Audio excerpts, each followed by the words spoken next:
Hello friends, సడన్గా చూస్తే ఒక ఎయిర్పోర్ట్ లుక్లో కనపడుతుంది కదా. ఇది యాక్చువల్గా విజయవాడకి పొలిమేరలో ఉండే రాయనపాడు రైల్వే స్టేషన్. ఈ అమృత్ భారత్ పథకంలో 20 కోట్ల రూపాయలతో పూర్తిగా మోడర్నైజ్ చేశారు దీనిలో చాలా విశేషాలు ఉన్నాయి. అసలు ఎందుకు ఇంత ఖర్చు పెట్టి దీన్ని డెవలప్ చేయాల్సిన అవసరం వచ్చింది, ఏంటి వీళ్ళ ప్లాన్ అనేది దగ్గరికి వెళ్ళి మాట్లాడుకుందాం. స్టేషన్ లోపలికి వెళ్ళి వచ్చేయండి.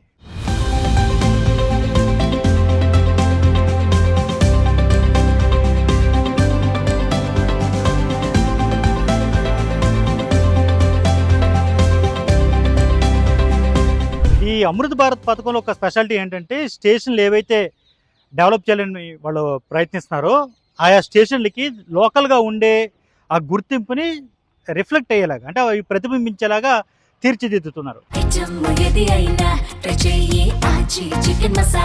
చికెన్ మసాలా ఇక్కడ చూడండి, ఇది రాయనపాడు స్టేషన్కి పక్కనే కొండపల్లి ఉంది. ఆ కొండపల్లి బొమ్మల్ని స్టేషన్ మొత్తం కూడా చిత్రించారనమాట.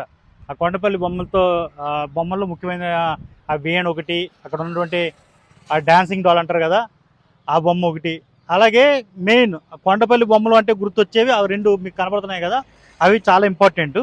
ఇవన్నీ కూడా దీనిలో రిఫ్లెక్ట్ అయ్యేలాగా వీళ్ళు డెవలప్ అయితే చేశారు. ఆ విధంగానే ఇక్కడ తీర్చిదిద్దారనమాట. సడన్గా చూస్తే మీకు ఒక కార్పొరేట్ లుక్ అయితే ఇక్కడ కనిపిస్తుంది. ఒకప్పుడు అంటే ఒక 20 ఏళ్ల ముందు స్టేషన్లో, రైల్వే స్టేషన్ ఎలా అయితే ఉండేవి కాదు. టోటల్గా లుక్, దానికి ఇచ్చినటువంటి ఎలివేషన్స్ కానీ అది చూడండి ఎంత బాగుందో.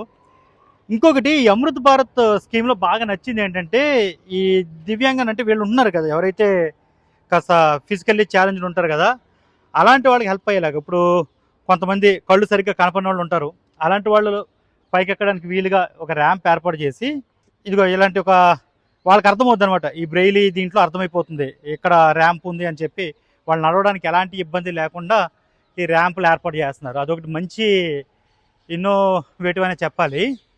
మళ్ళీ మంచి ఇన్నోవేటివ్ థాట్ అది. ఇక ఇక్కడి నుంచి వెళ్తే మీకు స్టేషన్లోకి ఎంటర్ అవుతాం కదా, ఈ జాలీలు అది చూడండి ఎంత బాగున్నాయో.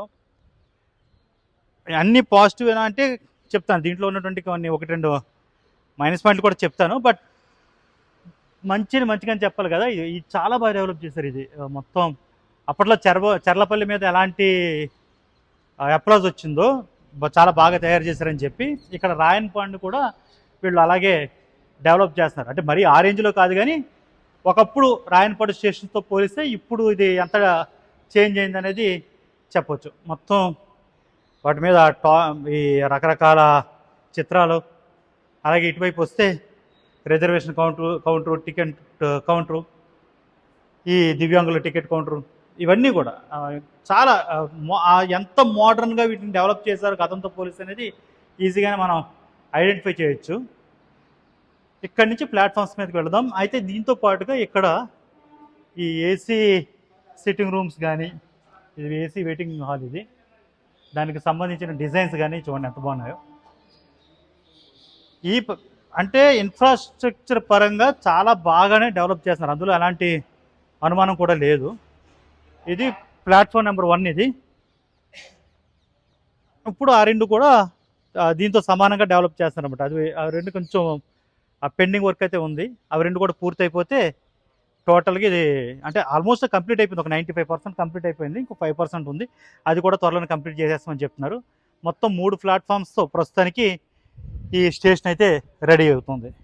రాయనపాడు స్టేషన్లో కొత్తగా ఏర్పాటు చేసిన లిఫ్ట్ ఇది. నిజానికి ఈ స్టేషన్లో ఎలాంటివి ఊహించడానికి కూడా చాలా కష్టంగా ఉండేది కొన్నేళ్ల వరకు కూడా. ఇప్పుడు లిఫ్ట్ సౌకర్యం కూడా వచ్చేసింది. ఎందుకు ఇంత కష్టపడి ఎంత డెవలప్ చేస్తున్నారు రాయనపాడుని, ఇంత దృష్టి ఎందుకు పెట్టారు దీని మీద అంటే, చాలా ఇంపార్టెంట్ రీజన్సే కనిపిస్తున్నాయి. అందులో ముఖ్యమైనది ఏంటంటే, విజయవాడ స్టేషన్ మీద మనుషుల పరంగాను, అంటే ప్రయాణికుల పరంగాను, ట్రైన్స్ పరంగాను కూడా భారం ఎక్కువైపోయింది. ఎక్కువ మంది అక్కడి నుంచి ప్రయాణించడానికి కానీ, లేదు ఎక్కువ ట్రైన్స్ అక్కడి నుంచి ఆపరేట్ చేయడానికి కానీ వీలు పడట్లేదు అనమాట. దానికోసం ఏం చేశారంటే, ఇప్పుడు గుణదల స్టేషన్ని, ఇటు రాయనపాడు స్టేషన్ని డెవలప్ చేస్తే వైజాగ్ నుంచి వచ్చే ట్రైన్స్ అన్నీ కూడా ఇలా డైవర్ట్ చేసేయచ్చు. అంటే విజయవాడ స్టేషన్కి వెళ్ళే అవసరం ఉండదు. ఇప్పుడు ఫర్ ఎగ్జాంపుల్ ఆల్రెడీ కాకినాడ నుంచి లింగంపల్లిలో గౌతమి ఎక్స్ప్రెస్ చాలా ఇంపార్టెంట్ ట్రైన్ అది ఆల్రెడీ విజయవాడ స్టేషన్లోకి వెళ్ళడం లేదు, డైరెక్ట్గా గుణదల నుంచి ఇలా రాయనపాడు వచ్చేసి లింగంపల్లి వెళ్ళిపోతుంది. అలాగే విశాఖపట్నం నుంచి వచ్చే 2 ముఖ్యమైన ఎక్స్ప్రెస్లు, విశాఖపట్నం మహబూబ్ నగర్, విశాఖపట్నం నాందేడ్, అవి రెండు కూడా ఇలా రాయనపాడు పై నుంచి వెళ్ళిపోతున్నాయి. ఓవరాల్గా 9 రైళ్లు ఇక్కడ డైలీ వెళుతున్నాయి. అంటే జతలు అటు ఇటు కూడా వేసుకుంటే మొత్తం 18 రైళ్లు అయితే ఈ స్టేషన్ నుంచి వెళుతున్నాయి ప్రస్తుతానికి. ఈ సంఖ్యను ఇంకా పెంచుకోవడానికి వీలుగా ఈ స్టేషన్ డెవలప్ చేస్తారనమాట. ఈ ప్లాట్ఫామ్ అలాగే అటువైపు 2-3 ప్లాట్ఫామ్స్ వీటన్నింటిని కలిపి డెవలప్ చేస్తున్నారు. వాటిని ఇంకా మోడర్నైజ్ చేస్తాం త్వరలో 2-3 అని చెప్తున్నారు.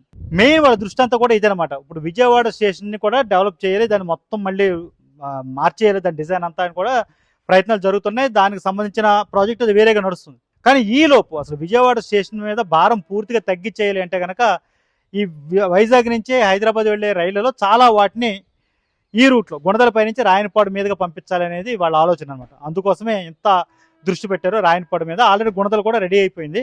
బహుశా కేంద్రం వాళ్ళ టైం ఇచ్చిన తర్వాత దీన్ని ఓపెన్ చేసే ఛాన్స్ ఎక్కువగా కనిపిస్తుంది. అన్ని పాజిటివ్ అయినా నెగిటివ్ లేదంటే 1-2 నెగిటివ్ పాయింట్స్ కూడా ఉన్నాయి. ముఖ్యమైనది ఏంటంటే ఇది ఊరికి చివరిగా ఉండడం. నిజానికి ఇప్పుడు అయితే కొంచెం డెవలప్ అవుతుంది, చుట్టుపక్కల ఇళ్ళు వచ్చాయి, కానీ ఇంతకుముందు అయితే ఊరికి మరీ విసిరేసినట్టు ఉండేది అనమాట ఈ స్టేషన్. ఇప్పటికీ కూడా night time maximum trains night టైమే వస్తున్నాయి ఇక్కడికి. నేను చెప్పిన గౌతమి కావచ్చు, మహబూబ్ నగర్ కావచ్చు, నాందేడ్ కావచ్చు, ఎక్స్ప్రెస్ అన్నీ కూడా రాత్రి 11 తర్వాత వస్తాయి ఇక్కడికి.